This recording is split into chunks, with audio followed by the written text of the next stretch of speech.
왕의 자리가 아니라 학생의 자리에서 어둠이 깊게 깔린 궁궐의 밤을 상상해 봅니다. 모두가 잠든 시간에도 꺼지지 않는 등불 아래 한 남자가 앉아 있습니다.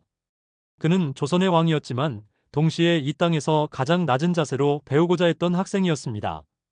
세종이라는 이름 뒤에 가려진 인간 이도의 삶은 끊임없는 배움의 연속이었습니다.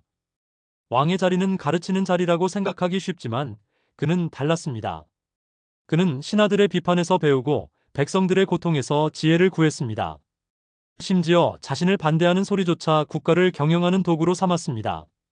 지혜로운 자는 모든 사람에게서 배운다는 격언을 몸소 증명한 인물입니다. 세종은 경연이라는 자리를 통해 신하들과 끊임없이 토론했습니다. 임금이 스승이 되어 가르치는 것이 아니라 스승을 모셔놓고 질문을 던졌습니다. 나이가 어린 신하일지라도 그에게서 취할 지식이 있다면 자존심을 버렸습니다. 지식은 높은 곳에서 낮은 곳으로 흐르는 것이 아니라 뜻이 있는 곳으로 모인다는 사실을 알았기 때문입니다. 그는 노비의 출산 휴가를 걱정하며 천민의 삶 속으로 시선을 돌렸습니다.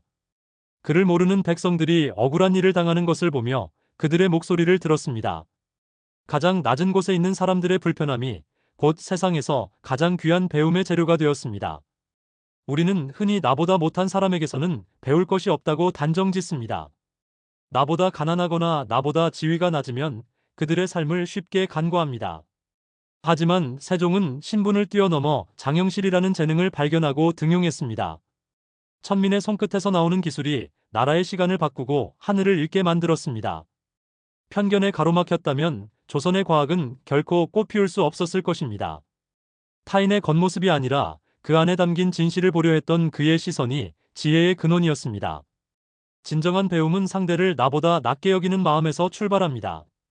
반대파들의 목소리 또한 그에게는 커다란 배움터였습니다. 한글 창제를 반대하던 최만리의 상소문을 보며 그는 분노하기보다 논리를 다듬었습니다. 상대의 논거를 분석하며 자신의 사상을 더욱 견고하게 다지는 기회로 삼았습니다. 나를 비난하는 사람의 말 속에는 내가 미쳐보지 못한 나의 사각지대가 숨어 있습니다.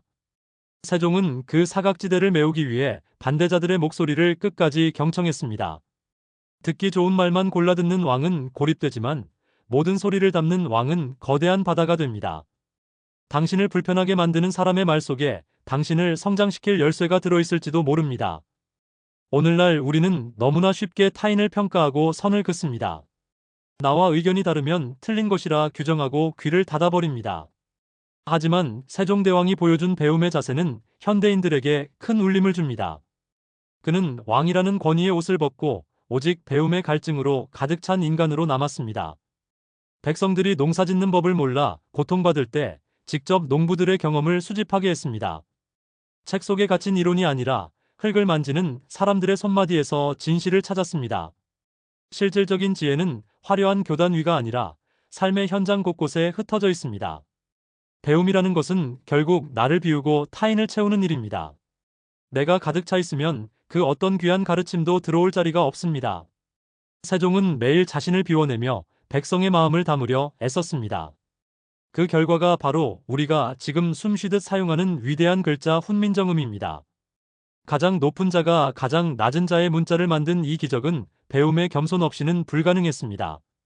모든 사람을 스승으로 삼았던 그 넓은 마음이 오늘날 우리를 살게 합니다. 다시 한번 스스로에게 물어보십시오. 당신은 오늘 당신의 생각과 다른 사람의 말을 얼마나 진지하게 들어보았습니까? 당신보다 지위가 낮은 사람의 행동에서 소중한 가치를 발견한 적이 있습니까? 세종대왕이 밤을 새워 책을 읽고 사람들의 목소리를 모았던 이유는 단 하나입니다. 더 나은 세상을 만들기 위해서는 나 혼자의 머리로는 부족하다는 것을 알았기 때문입니다. 지혜는 독점이 아니라 공유를 통해 완성됩니다. 그리고 그 공유의 시작은 타인을 존중하고 배우려는 마음가짐입니다. 세상은 여전히 수많은 스승으로 가득 차 있습니다. 무심코 지나치는 아이의 웃음에서도 우리는 행복을 배우고 힘겹게 짐을 나르는 노인의 뒷모습에서도 삶의 무게를 배웁니다. 당신이 마주하는 모든 인연을 소중한 교재로 여기십시오. 성공한 사람에게서는 그들의 치열함을 배우고 실패한 사람에게서는 그들의 아픔을 배우십시오. 그 모든 배움이 쌓여 당신이라는 존재는 더욱 단단하고 깊어질 것입니다. 세종이 꿈꿨던 세상은 모두가 글을 읽고 스스로의 뜻을 펴는 세상이었습니다. 그 꿈을 이루기 위해 그는 죽는 순간까지 배우기를 멈추지 않았습니다. 이제 당신의 차례입니다.